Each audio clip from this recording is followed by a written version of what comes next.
de près de 600 milliards d'appui de l'étranger. Mais nous avons équipé notre armée, Kamonebo Aoula, le gouvernement, le président, le ministre de la Défense, les chefs militaires. Ils ont équipé, grâce à votre soutien, notre armée en 9 mois, plus que les 30-40 dernières années réunies. Le résultat, c'est quoi?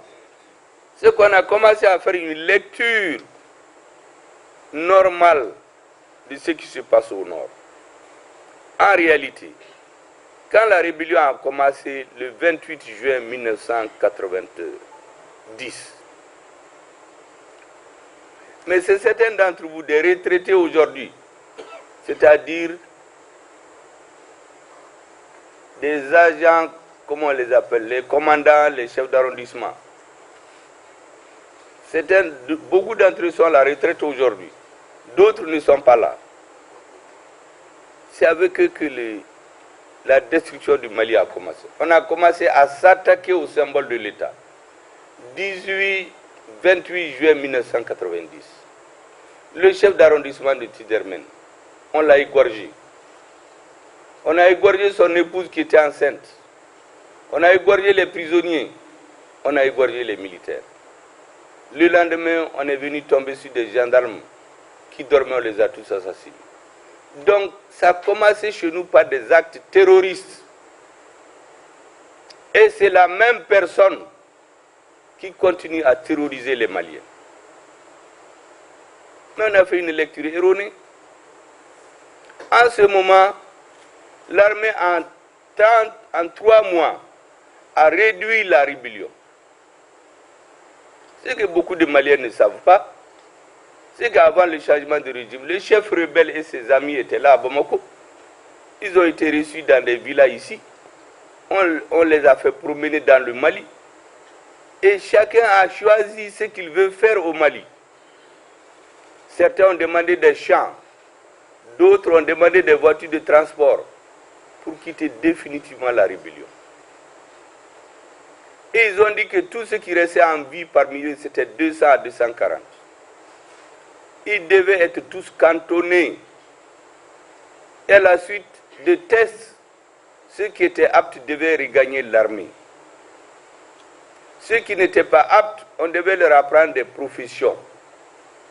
Et le chef d'état-major général de l'armée, le colonel Ousmane Koulibaly, devait être à Gao pour superviser le cantonnement le 28 mars 1991. Ça n'a jamais eu lieu.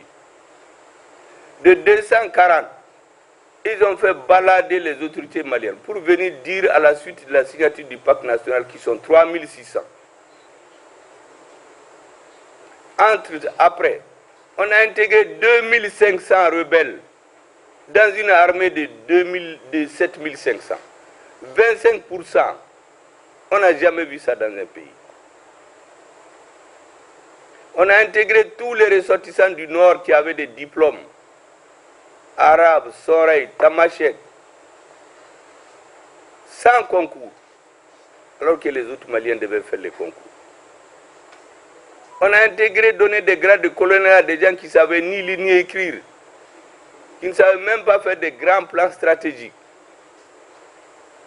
Les Maliens ont accepté tout ça parce que pour eux, la paix n'a pas de prix.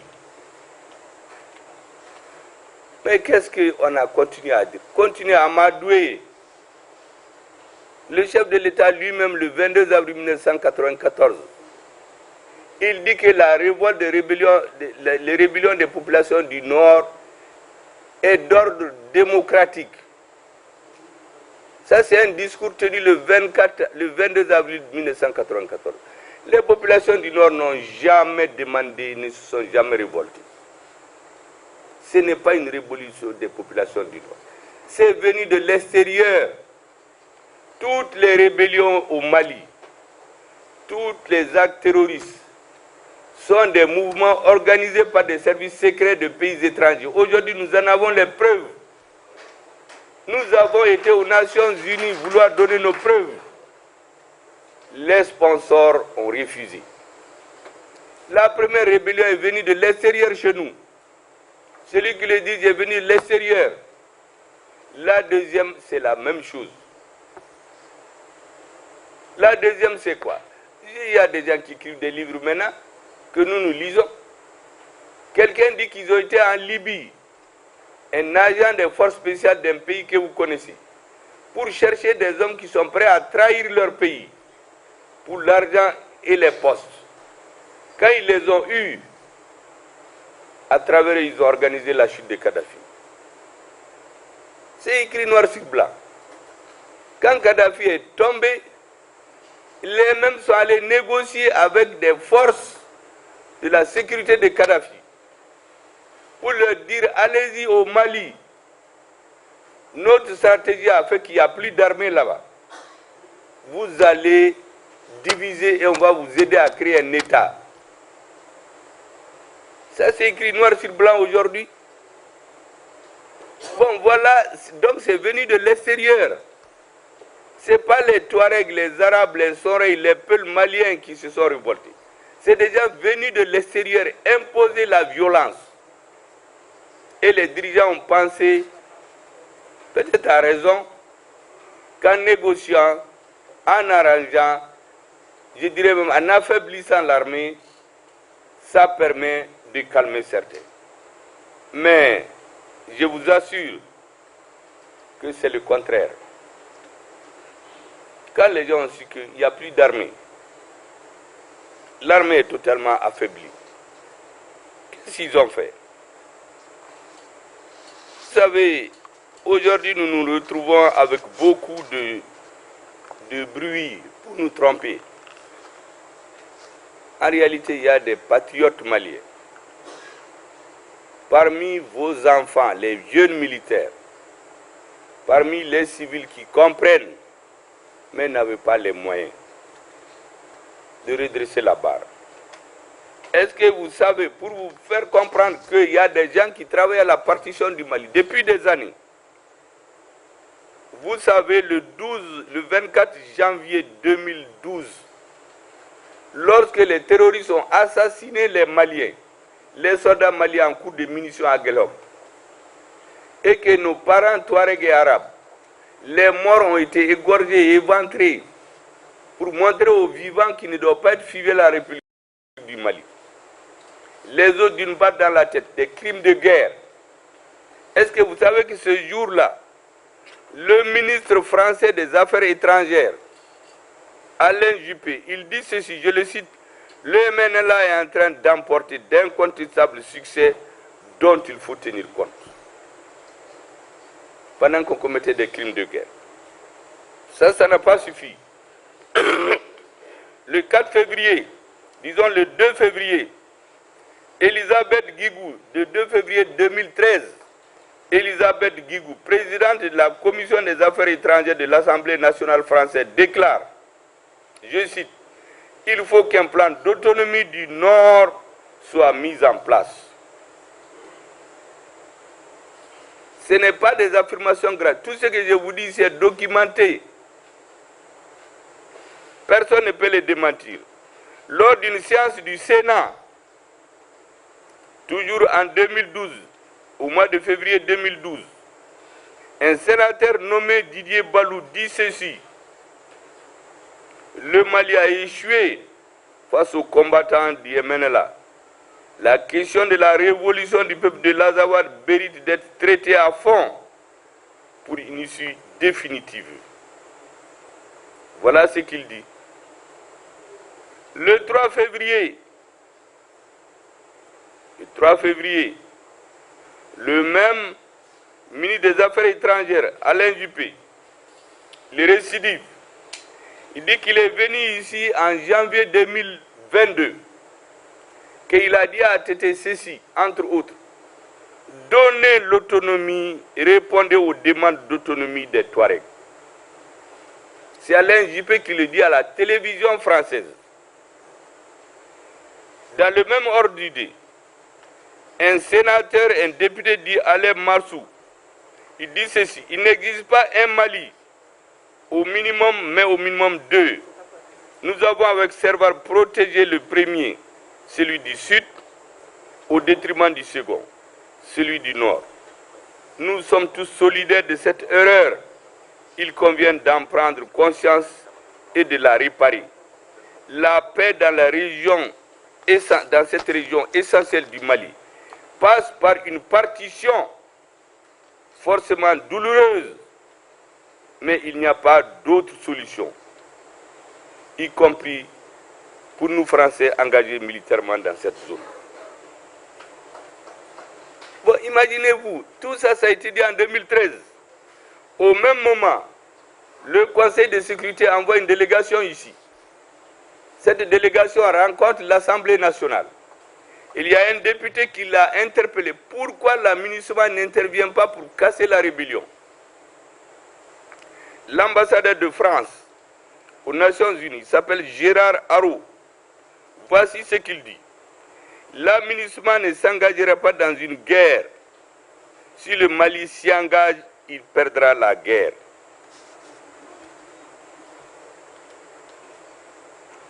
Le même moment, en 2014,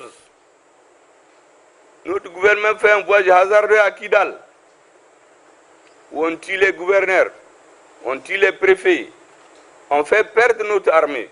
Je dis on fait perdre parce que notre président d'alors n'a pas le courage de dire la vérité. Il dit qu'il y a quelque chose qui ne va pas. Mais qu'est-ce qui ne va pas, il n'a pas dit. Mais les militaires qui sont réfugiés à la MINUSMA, quand l'armée a voulu récupérer les armes, parce qu'on les a désarmés en rentrant à la MINUSMA, voici ce que dit monsieur le chef d'état-major de la MINUSMA, monsieur Hervé Gomard, un général français. Il écrit ses mémoires que je suis en train de lire aujourd'hui. Comment ils ont divisé le Mali. Vous savez ce qu'il dit aux Maliens? Il dit que ces armes-là n'appartiennent pas au Mali. C'est un butin de guerre qui appartient à la SEMA. Donc l'armée malienne ne peut pas les avoir sans l'autorisation de la SEMA. Ça c'est en 2014. On fait intervenir un chef d'État étranger qui vient faire signer à notre pays des accords que vous connaissez. Vous les connaissez là où il croupit maintenant. Le Mali est un pays béni. Tous ceux qui trahissent le Mali, que vous soyez de l'intérieur du Mali ou de l'extérieur, Dieu ne vous laissera pas, il va vous punir dans ce monde-là. Tous les chefs d'État qui ont comploté contre le Mali dans la rébellion, ils ont perdu les élections et dans les pays africains, on les a utilisés. Ils sont tous en prison ou ils sont en exil. Personne ne survivra aux malédictions du peuple malien parce qu'on l'a provoqué. On n'a rien fait pour mériter cela. Et vous savez qu'en 2015, au moment où on signait l'accord pour la paix et la réconciliation nationale, au même moment, Jean-Yves Le Drian, ministre français de la Défense, il dit « Le Sud et le Nord ont essayé de vivre ensemble, mais cela n'a pas été possible. Il faut une autre forme de gouvernement pour conforter le vivre ensemble. » Ça, c'est ce qu'il dit le jour même de la signature de l'accord. Il dit ça sur RFI. Et il y a un chef rebelle qui répond, il dit des groupes armés au nord du Mali. Ça, c'est un Français encore, qui lui dit, le 21 novembre 2017, le chef d'état-major de Barkhane, le général Christian Aleven, a affirmé au cours d'une conférence de presse devant les journalistes ici. Écoutez bien ce qu'il dit. Des groupes armés au nord du Mali, pourtant signataires de l'accord, ont un pied dans l'accord et un autre avec les terroristes. Nous avons aujourd'hui les preuves matérielles qui démontrent cette collision. Mais qu'est-ce qu'ils ont fait? Ça, c'est pour nous donner un peu de satisfaction. Vous savez, les Africains, quand vous dites des choses, ils disent « Ah oui, Haïtien, Fodé. » Mais qu'est-ce qu'il y a derrière? Il n'y a rien. Pendant ce moment, il y a un chef rebelle qui répond, toujours dans leur presse, parce que nous nous suivons tout depuis des années. Il dit, nous voulons un système fédéral avec deux entités, car l'actuel système de décentralisation a montré ses limites. Avec les 2/3 du territoire, il faut trouver une formule pour qu'il y ait une forme d'alternance au sommet de l'État. Donc, une année, c'est les gens du Sud, c'est les Bamana, l'année suivante c'est les Touaregs, après c'est les Soreilles, les Sidibé, les Boubou. Tout le monde, je dis, chaque ethnie va réclamer d'être président. Mais c'est la guerre ethnique qui commence chez nous. J'ai blagué avec un cousin d'Odo. J'ai dit, même les Dogons vont dire qu'ils vont être présidents au Mali. Mais les Soreilles ne vont pas accepter. Et puis la guerre ethnique est partie. Tous les cousins là, on va les mettre en guerre. Et on va se mettre à s'entretuer des petites principautés ethniques. Pendant ce moment, ils vont continuer à exploiter l'or. Comme actuellement. Vous savez qu'au nord, il y a des mines d'or qui sont exploitées. Il y a des milliers de Tchadiens et de Soudanais qui sont au nord. Personne ne va où se va ce or. Là où ça va, on le devine. Une partie des gens prennent, ils viennent à Bamako, ils viennent corrompre la chaîne. Les politiques, les militaires, les juges, et ils sont dans les institutions. Des vendeurs de drogue sont dans les institutions. Et notre pays attend, il y a un vacarme. Le pays démocratique, les cadres voyagent, ils ont des parfums. Mais la majorité des populations souffrent, on continue de les tuer. Les assassinats ciblés au nord, dès que vous avez une affaire, on vous élimine. On vient voir quelqu'un qui a une maison à 20 millions, on lui donne 50 millions, il saute là-dessus, il vend tout de suite. Et il va construire quelque chose loin. Donc dans 10-15 ans, qu'est-ce qui va arriver à Tombouctou et Gao et au nord, vous le savez très bien. Vous pouvez le deviner. Et voilà les choses qu'on nous dit. Mais heureusement pour nous, il y a un chef rebelle qui était ministre de la rébellion. Peut-être qu'il y a le même président. Il dit ceci: la France nous avait donné son feu vert pour l'indépendance de l'Azawad. La France a demandé de l'aider à faire déserter tous les combattants touaregs qui étaient dans l'armée libyenne pendant la guerre de Libye et de bloquer le recrutement des Maliens au nord. En contrepartie, elle nous avait donné son feu vert pour l'indépendance de l'Azawad. C'est l'accord qui a été conclu avec la France. L'objectif était simplement d'affaiblir le gouvernement malien pour l'obliger à signer des accords de défense et ensuite s'octroyer des ressources minières. L'or, le phosphate, le gaz, le pétrole et surtout le bassin de Taoudeni, qui est une mer intérieure d'eau douce, ainsi que la baie de Thessalite, une zone stratégique convoitée par les Américains, mais aussi les Russes. Tout le monde peut avoir sa base. Ça, c'est une citation d'un haut responsable de la rébellion, qui était ministre dans leur gouvernement. C'est un jour de déception qu'il dit ça. Et le clou qu'il a donné, quand l'opération Serval est venue au Mali, vous vous souvenez très bien des propos du président français. Pour nous endormir, il dit que c'est le plus beau jour de sa vie politique. Le même va au Koweït en 2014. Il dit l'objectif de l'opération Serval était de détruire le terrorisme et restaurer l'intégrité territoriale du Mali. 2013. En 2027 ans après, le terrorisme qui était confiné au nord a envahi 80% du territoire malien, a envahi le Burkina, a commencé à descendre vers l'ouest. L'autorité du Mali, c'est eux qui ont empêché à Anefis, à l'armée malienne de rentrer. Et les Monembo Déon qu'on a aujourd'hui à la tête de l'État, certains d'entre eux étaient là-bas. Les ministres, les présidents, les ministres de la Défense, le patron du CNT, le président, c'était des hommes qui ont fait la moitié de leur vie au nord, en train de se battre. Ils ont tout vu, ils ont tout vécu, ils ont vu les trahisons, les doubles jeux. Et il y a des politiques ici qui se plaisaient à se moquer de notre armée. Vous savez, quand l'armée voulait rentrer en Néfis, quand on a voulu l'empêcher, les militaires maliens ont dit que même s'ils doivent mourir, ils vont rentrer. Est-ce que vous savez qu'on a manipulé une politique de Bamako à partir de l'Europe pour qu'ils donnent des ordres à l'armée malienne de ne pas rentrer à Kidal? Après, on vient dire, Ah, au Mali, il n'y a même pas de militaires. Ils sont bons pour les coups d'État et les défilés. Ah, au Mali, dès que vous tirez, ils fuient. Et notre pays s'est retrouvé dans la situation suivante. Je vais vous expliquer. Un mur qui veut tomber. Ça, c'est le Mali. Il y a quelqu'un qui vient tenir par les deux mains pour que le Mali ne tombe pas. Mais il a sa culotte qui n'est pas bien attachée. Et il y a des gens qui se moquent de lui derrière, qui tirent la culotte pour qu'on voit ce qu'il y a derrière. Les militaires maliens se trouvaient dans cette situation. Ou bien il tient le mur, il laisse enlever la culotte, ou il laisse le mur, il garde sa culotte. Les militaires maliens ont préféré laisser la culotte et garder le mur. Que le Mali ne tombe pas. Et le Mali n'est pas tombé.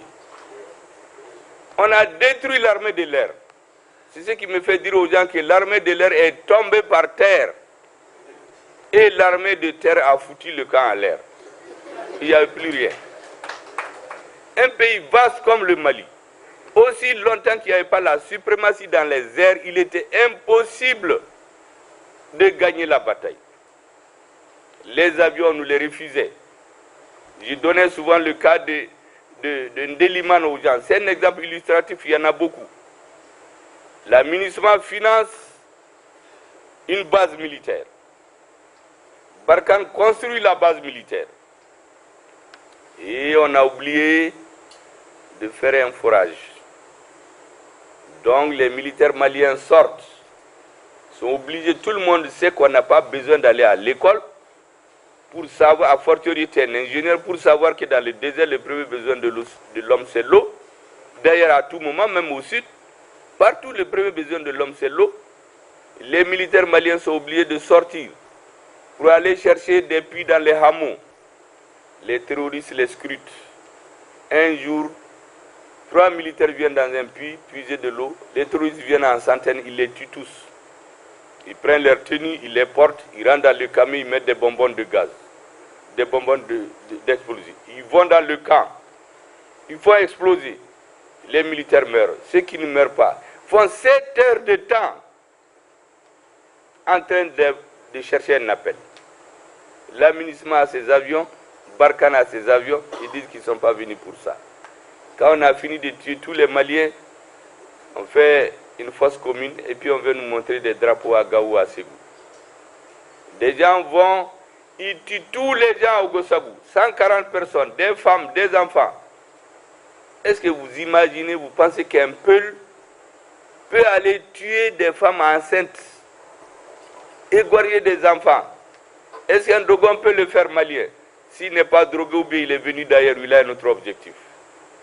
Il n'y a rien, le président va, il pleure, il menace le chef d'état-major, tout le monde tremble et on attend la prochaine fois.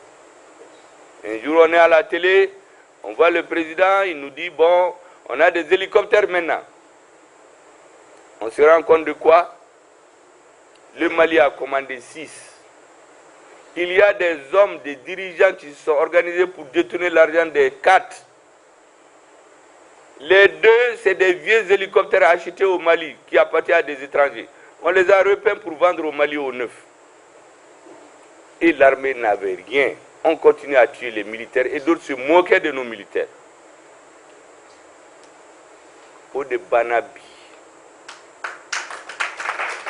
Comme j'ai dit, les monobodéons là, ça fait rire les gens. Ou nana, on s'est équipé militairement sans faire du bruit de façon intelligente.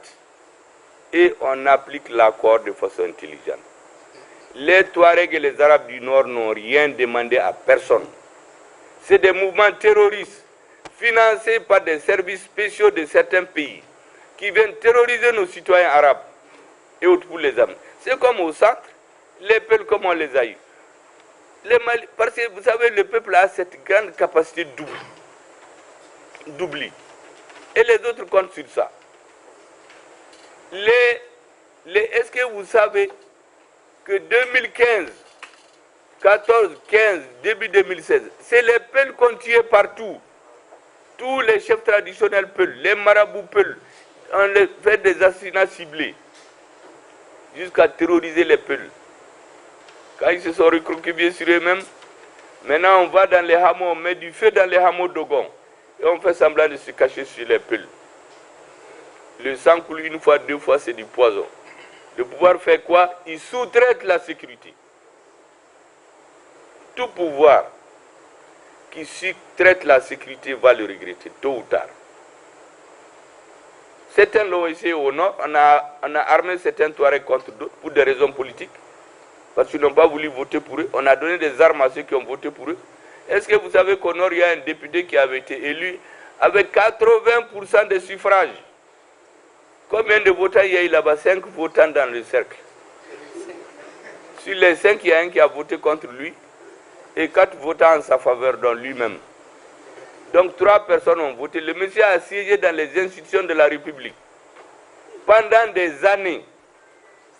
Continue à narguer le Mali. Et c'est pour cela que moi j'ai félicité le président du Conseil national de transition et tous les membres d'avoir sanctionné ces pratiques. On ne peut pas être en train de prendre l'argent du Mali et combiner avec les terroristes. Or, certains sont dans ça. C'est pourquoi j'ai dit, il n'est plus question que le Mali engraisse ses ennemis. J'ai abrogé ce décret-là qui donnait des primes à des gens qui sont plus payés que le président de la transition. Et ils étaient dans les réunions, 2, 3, 4 salaires, 2 millions, 1 million. Mais ça, c'est quoi ça? Le décret, il est abrogé.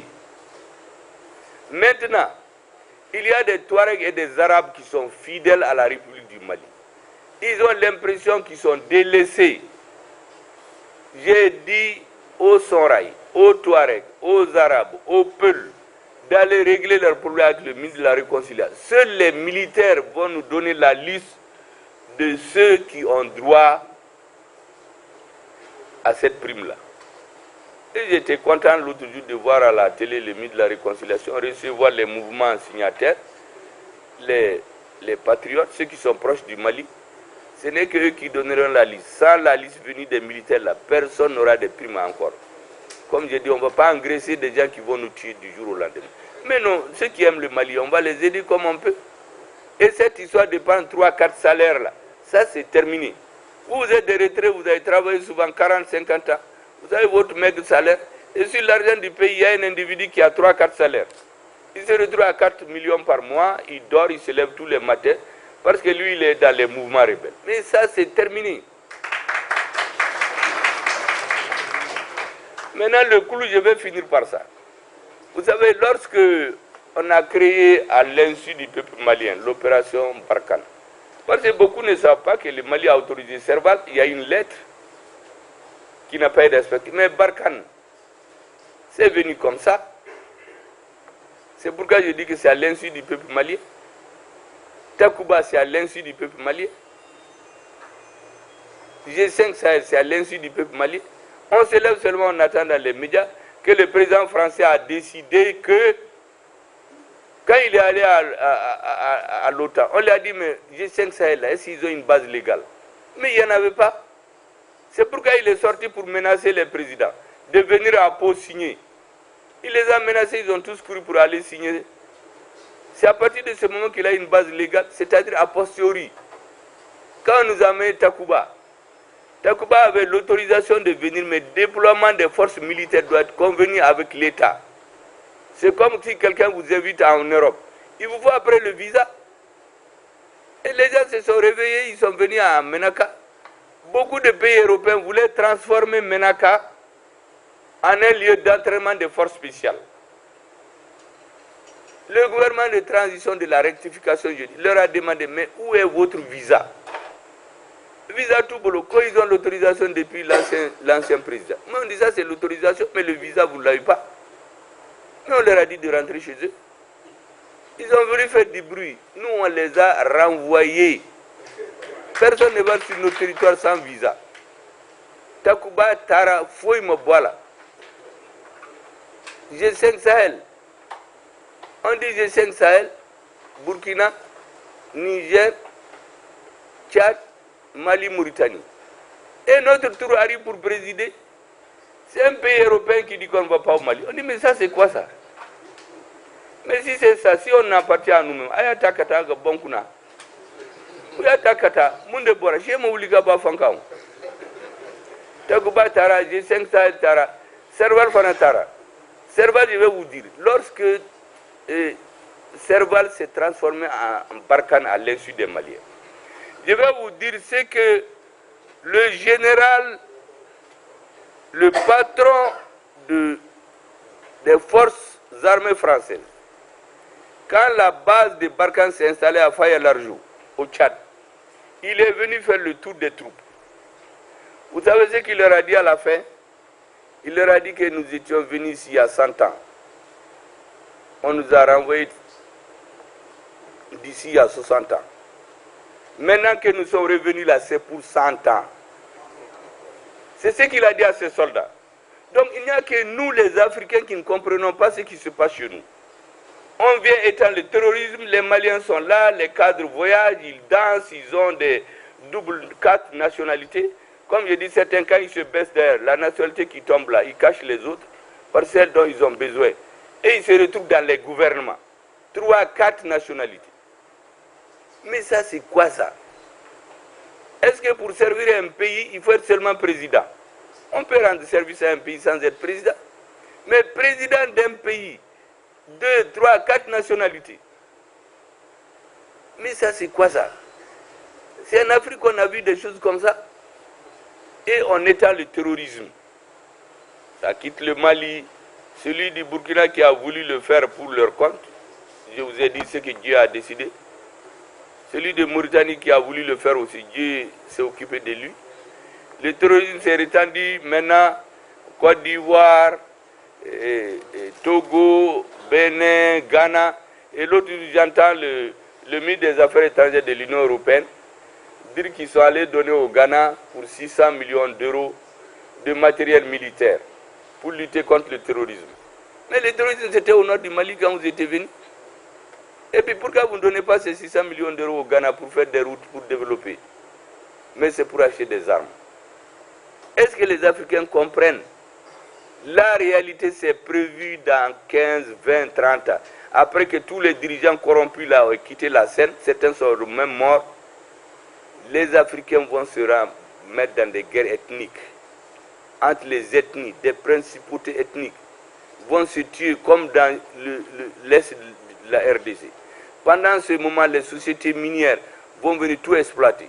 Comme je vous dis, actuellement, il y a des sociétés qui exploitent l'or au Mali. Des milliers de Tchadiens et de Sénégalais sont là. Pas de Sénégalais, mais des Soudanais sont là.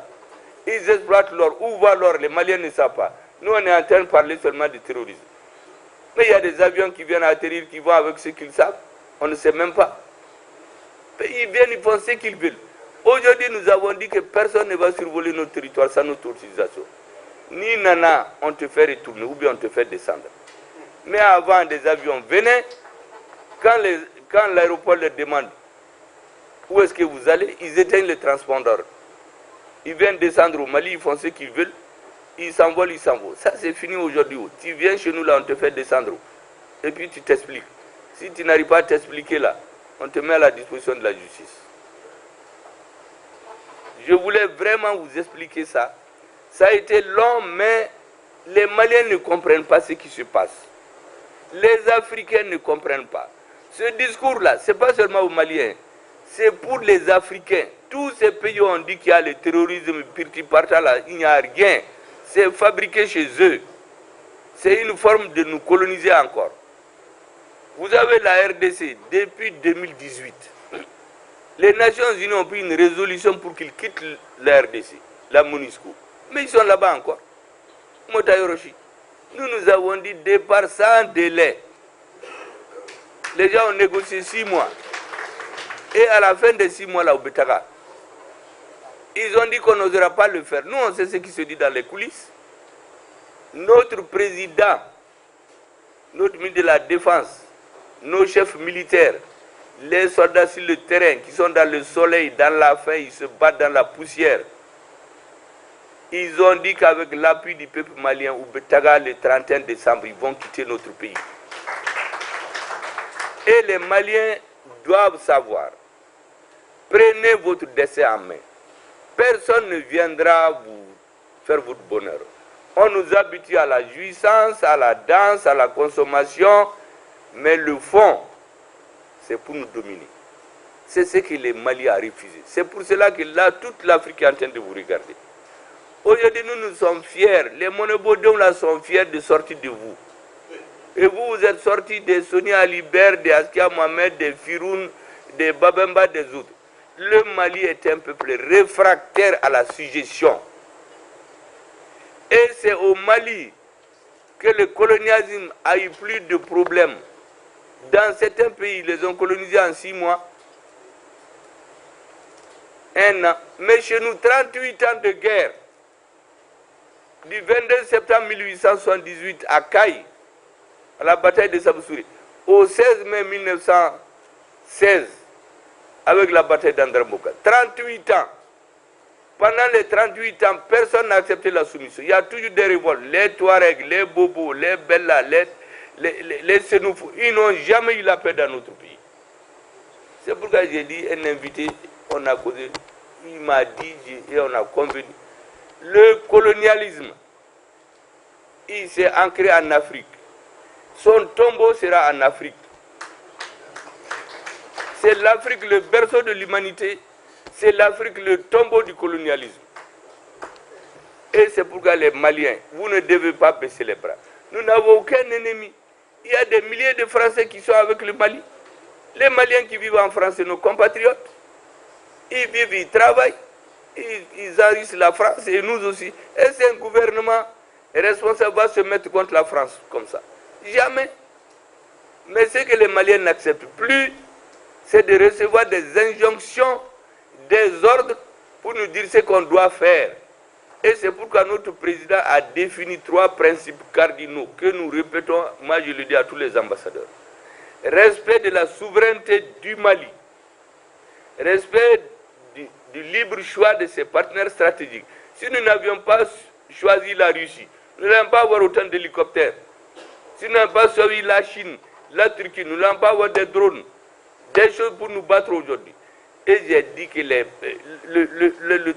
3e principe du président, il nous a édicté, et ça doit être connu de tous les Maliens, c'est défendre de façon obstinée les intérêts du peuple malien. Aujourd'hui, nous sommes en train de découvrir des centaines de milliards qu'on a donnés à des individus, pas de faux contrats. Hier seulement, vous avez entendu à la télévision, concernant les plaques d'immatriculation, pendant près de 30 ans, tout ce qui vient va à des individus. L'État malien n'a rien là-dedans. Ça, c'est terminé. Ces bases militaires, là où on est en train d'exploiter l'or, là, quand on va mettre de l'or là, on va prendre l'or pour nous-mêmes. Ça ne va plus rentrer dans des avions, aller ailleurs. Donc, il faut qu'on se batte pour ça. Mais ça a besoin de votre compréhension. Parce que qu'est-ce qu'ils jouent? Ah, les salaires sont bas, les Africains sont habitués. Mais chez eux, toutes les grandes nations que vous voyez là, elles se sont construites sur la douleur à un moment donné de leur histoire. Elles sont construites sur le modèle de l'organisation militaire, le travail, la discipline. Mais quand ils viennent chez nous, on dénigre l'armée, on dénigre les militaires. Mais chez eux, les 2 grands hommes les plus illustres de la France, c'est Napoléon et De Gaulle, ce n'est pas des militaires. Les autres nations, quand c'est chaud, ils portent des tenues militaires. Churchill, c'est devenu un militaire. Les États-Unis, leur premier président, c'est Washington. C'était un président. Mais chez nous, on dénigre. Ça, c'est travailler le cerveau des intellectuels. Il faut que nous sortions de ça. Vous voyez le Radio France Internationale, BBC. Nous, quand on était petits, dès qu'on se réveille, on ouvre Radio Mali, les nouvelles. Même maintenant, là, quand un intellectuel se réveille, vous êtes tous là. Première chose, RFI, Abé Moufo. On ouvre la télé, on va sur France 24. Quand tu es dans un pays anglophone, tu vas sur BBC, sur CNN. Et au fil des années, ça formate la façon de penser, l'esprit, l'orientation. Et dans quelques générations, c'est fini. Mais au Mali, au début, les gens pensaient que si on ferme RFI et France 24, qu'ils vont mourir. Mais Machima Sao, on les a fermés. Tout le monde s'est habitué maintenant à trouver les informations ailleurs. Donc, on a renvoyé tous ces gens-là. À l'ONU, ils ont dit qu'on n'osera pas faire partie de Barkhane. Il y a des pays qui ont dit que le Mali n'osera pas. Nous avons dit qu'on va oser. Et depuis qu'on a pris la base de Ber, c'était leur plaque tournante. On prenait les impôts, les populations du Nord étaient presque esclavagisées. C'est comme une arête dans leur gorge. Et c'est pour cela que, quand on s'entend avec la MINUSMA, qu'on se réveille ensemble pour faire nos affaires à midi, la MINUSMA se réveille à 6h, elle quitte. Après, elle nous téléphone. Moi, je suis déjà parti. À qui vous avez remis la base? Nous, on a laissé, on ne sait pas qui prend. Mais on sait que c'est pour donner aux rebelles. Mais ces bases-là, nous allons les prendre où? Les rebelles-là ne font rien à attendre. L'armée a décidé qu'on va prendre ces bases-là. Les bénédictions des Maliens ont décidé qu'on va prendre ces bases. Et rien ne sera plus comme avant. Ça n'est trop pour notre pays. 30 ans, des valises d'argent, des gens qui n'ont aucun sentiment patriotique. Ça, c'est fini. Il faut s'occuper des vrais patriotes, qu'ils soient arabes, touaregs, éviter l'amalgame, soutenir notre armée. Vraiment, c'est à cela que je voulais vous appeler. J'ai été très long sur ça, mais c'était nécessaire que vous le sachiez. Merci beaucoup.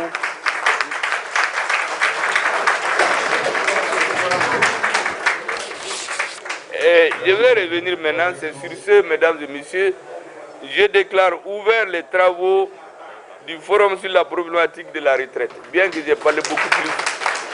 Merci bien, là, d'arranger cette chose.